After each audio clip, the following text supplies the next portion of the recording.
Assalamualaikum warahmatullahi wabarakatuh. Perkenalkan, nama saya Risma Miftaul Janah, NIM 19502-114. Saya dari kelompok 3 sebagai penanya wajib. Saya akan menyampaikan pertanyaan untuk pemakalah.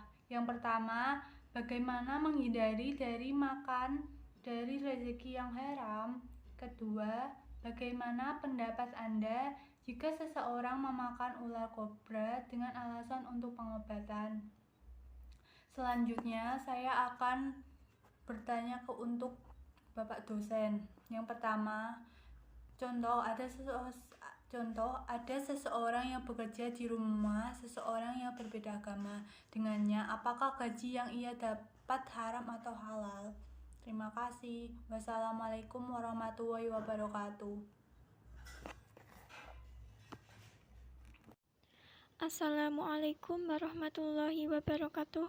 Saya Nurul Aulia Hudayah, NIM 11 dari kelompok 3 yang bertugas sebagai penanya wajib dari kelompok 9 akan membacakan pertanyaan saya.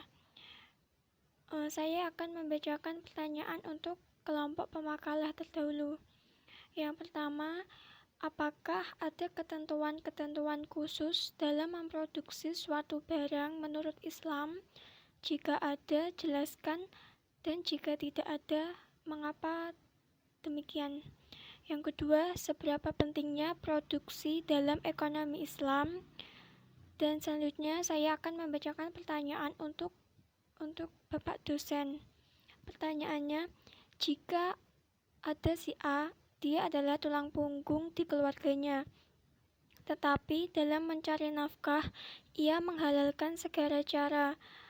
Dengan kata lain, dia tidak memperdulikan tentang halal atau haram. Sedangkan keluarganya tidak mengetahui apakah si A ini mendapat uang dengan cara halal atau haram. Pertanyaan saya, apakah keluarga tersebut juga menerima dosa atas perlakuan si A ini? Terima kasih. Sekian. Wassalamualaikum warahmatullahi wabarakatuh.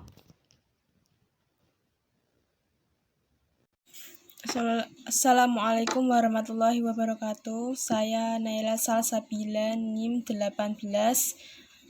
Saya sebagai kelompok penanya wajib, yaitu kelompok 3, untuk menanyakan materi 9. Yang mau saya tanyakan untuk pemakalah, yang pertama, seperti apa saja contoh kesalahan-kesalahan kinerja produksi yang masih terjadi di Indonesia dan sebab apa hal tersebut bisa terjadi?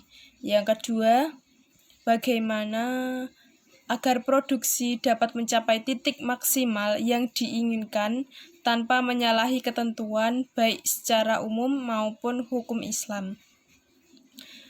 Untuk pertanyaan kepada Bapak dosen, yaitu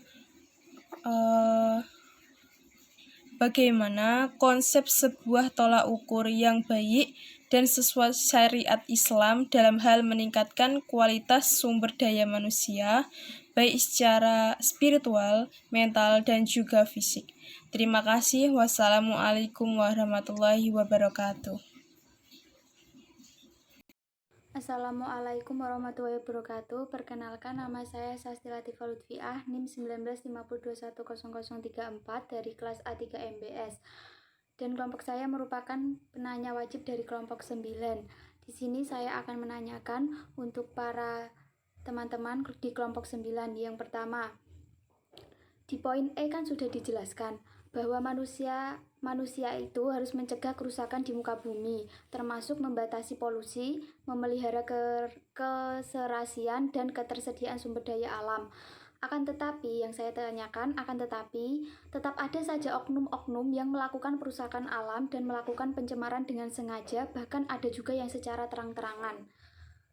Apa tanggapan saudara mengenai hal tersebut dan berikan solusi atas hal tersebut? Pertanyaan yang kedua untuk teman-teman kelompok 9, jelaskan bagaimana prinsip produksi yang baik menurut syariat Islam dan berikan contohnya. Selanjutnya pertanyaan untuk Pak dosen.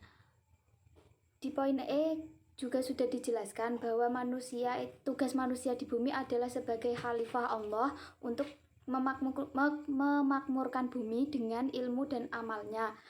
Tetapi di era sekarang ini masih ada saja para pemimpin atau pejabat yang mementingkan dirinya sendiri dan melakukan korupsi. Bagaimana tanggapan Pak dosen dengan fenomena tersebut dan apa yang harus kita lakukan sebagai mahasiswa agar bisa mengurangi tingkat keegoisan dan korupsi yang dilakukan oleh para pejabat tersebut? Sekian pertanyaan dari saya. Terima kasih. Wassalamualaikum warahmatullahi wabarakatuh.